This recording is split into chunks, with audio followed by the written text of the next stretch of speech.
بسم اللہ الرحمن الرحیم۔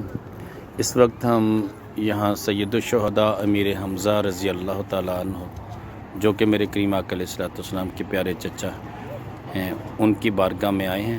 یہاں ایک مزار شریف ان کی ہے اور ان کے ساتھ ہی عبداللہ بن جہش اور حضرت مصعب بن عمیر رضی اللہ تعالیٰ عنہما ان کی مزارات ہیں، اور آگے ایک اجتماعی قبر ہے، اس میں تقریباً 50 صحابہ مدفون ہیں، اور ساتھ ہی اس سائڈ پہ یہ جیسے یہ سید الشہداء امیر حمزہ رضی اللہ تعالیٰ عنہ کا مزار پر انوار، اور یہ سامنے جہاں گاڑیاں کھڑی ہیں تھوڑا سا آگے یہاں ایک مقبرہ ہے، کچھ صحابہ وہاں پہ بھی مدفون ہیں، اور آپ کو یہ جو لائٹیں نظر آ رہی ہیں کچھ، یہ سید الشہداء امیر حمزہ رضی اللہ تعالیٰ عنہ کے مزار پر انوار پہ لگی ہوئی ہیں، اور ساتھ ہی ان کے بالکل وہ احد پہاڑ ہے، تو یہ مسجد یہاں بنائی گئی ہے، اور ساتھ ہی یہ جبل رمات ہے جس کے اوپر لوگ کھڑے ہوئے آپ کو نظر آ رہے ہیں۔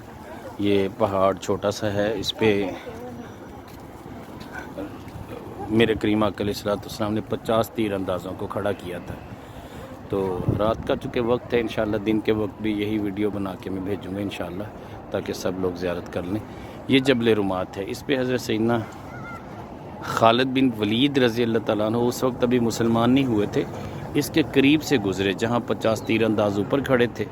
ان کو غلط فہمی یہ ہوئی کہ یہ اب ہم فتح حاصل کر چکے ہیں، وہ نیچے اتر آئے، مال غنیمت یہاں اس میدان میں آ کے جمع کرنا شروع کر دیا انہوں نے، جبکہ سرکار مدینہ صلی اللہ علیہ وسلم نے سختی سے منع کیا تھا۔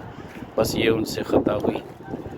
خالد بن ولید رضی اللہ تعالیٰ عنہ اسی جبل رمات کے دوسری طرف سے گھوم کر آئے اور اچانک حملہ کر دیا، جو فتح تھی وہ شکست میں بدل گئی۔ اور وجہ کیا تھی؟ اللہ کے نبی صلی اللہ علیہ وسلم کے حکم پہ عمل نہ کیا گیا۔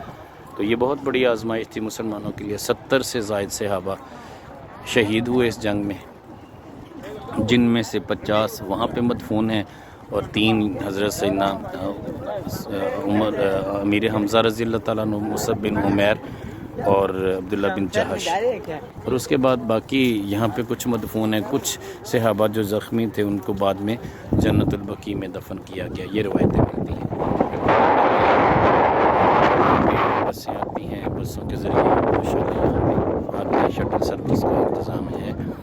ساتھ ہی یہاں پہ ایک وادی، یہ چونکہ ہم جبل احد کی وادی میں کھڑے ہیں، ساتھ ہی یہاں پہ ایک نالہ بھی بہتا ہے، جو بظاہر نالہ ہے لیکن اللہ جل شانہ کا کرم ہے، وہ بھی بڑی متبرک جگہ ہے۔